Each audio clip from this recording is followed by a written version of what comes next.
According to the driver, the men towed his car from this spot without proof that he left the property. Well, here it is. Clint, thanks for joining us, and we look forward to hearing more from you later in sports. Sullivan says the issue isn't what you can see during the day, it's what you can't see at night.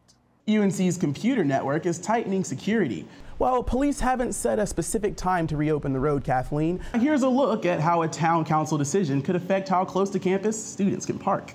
The group plans to protest the memorandum right here in front of the post office Sunday. I'll see you out on Franklin Street. Let's hope so. We see them all the time. Tow trucks on a search for illegally parked cars. And downtown, they don't have trouble finding them. You know how it works. You park in one lot and head to another store while a camera films it all. Well, towing company officials say it's your own fault. We're not doing anything illegal. The reason a lot of people are having complaints and so forth is because they don't read signs. Yes, sir, we do have that car on my property. George King owns George's Towing here in Chapel Hill. He doesn't make many friends in his profession, but King says he's simply doing his job. And we're not into business just to go down and tow a bunch of cars. We're there to help provide spaces for the customers who are wanting to do business there. Not everyone agrees. Senior Katie Dyke lost her car in the Noodles & Company parking lot this year. She admits she could have paid more attention, but thinks towers definitely have their own motives.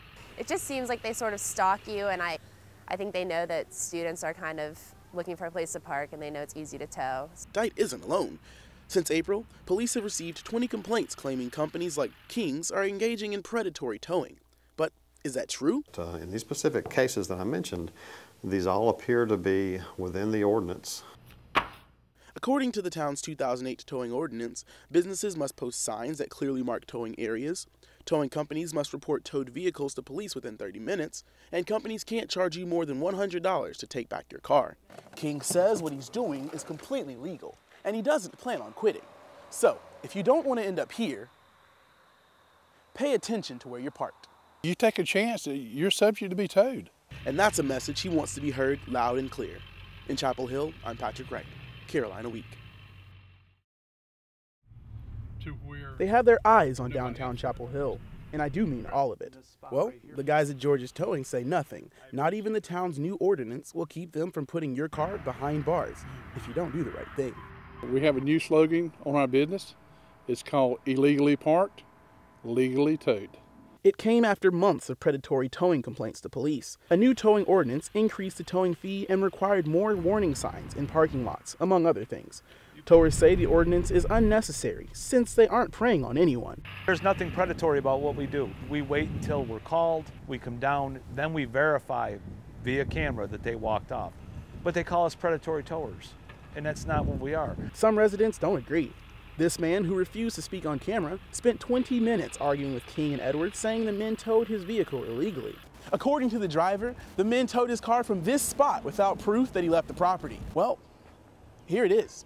Okay, you can see that there's 1, 2, 3, 4 people getting out. They walk up to the sidewalk, down the sidewalk, and you watch them walk straight up and right off the property. And town officials say useful tools like these surveillance cameras, along with the ordinance, have already eased some of the tension downtown. We had also been having a conversation with the tow companies, and they were responsive. And they made some changes of their own that ultimately ended up in the policy. But towers still aren't happy about these changes, specifically the costs for things like new signs and credit card machines. Certain things they're asking us to do, we really don't feel like it's our responsibility to do. That's just extra burden they're actually putting on the towing companies and so forth. Tow companies will have to do a few things to comply, but I hope that that increased tow fee will offset some of that for them. But towers are still skeptical, and they want you to know they're just doing what they have to. You have a job, I have a job. This is my job. You can't see them over the hill. And what's worse, they can't always see you. This obviously is a dangerous crosswalk. That's Senior Nicholas Sullivan.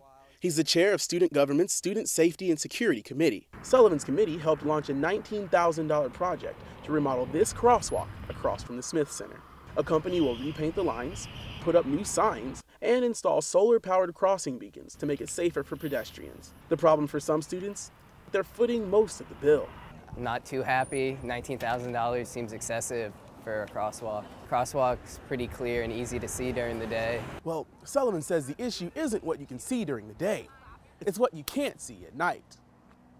It's just rather dangerous at nighttime. The lighting's not that good either. The Safety and Security Committee is working with UNC facilities on the project. The department's landscape architect, Jill Coleman, has helped lead the project, but she declined to an interview on camera. She did say, however, that the department chose the cheapest option, and students should feel good about the decision. Let's break down the numbers. Students are paying about $15,000 for the project. To put that into perspective, that's roughly 50 cents per student. Sullivan says that's a small price to pay for a necessary project. And without the student portion, well, it wouldn't have happened. And at the end of the day, you can't put a price on someone's safety. Something he hopes students will realize once the project is done. In Chapel Hill, I'm Patrick Wright, Carolina Week.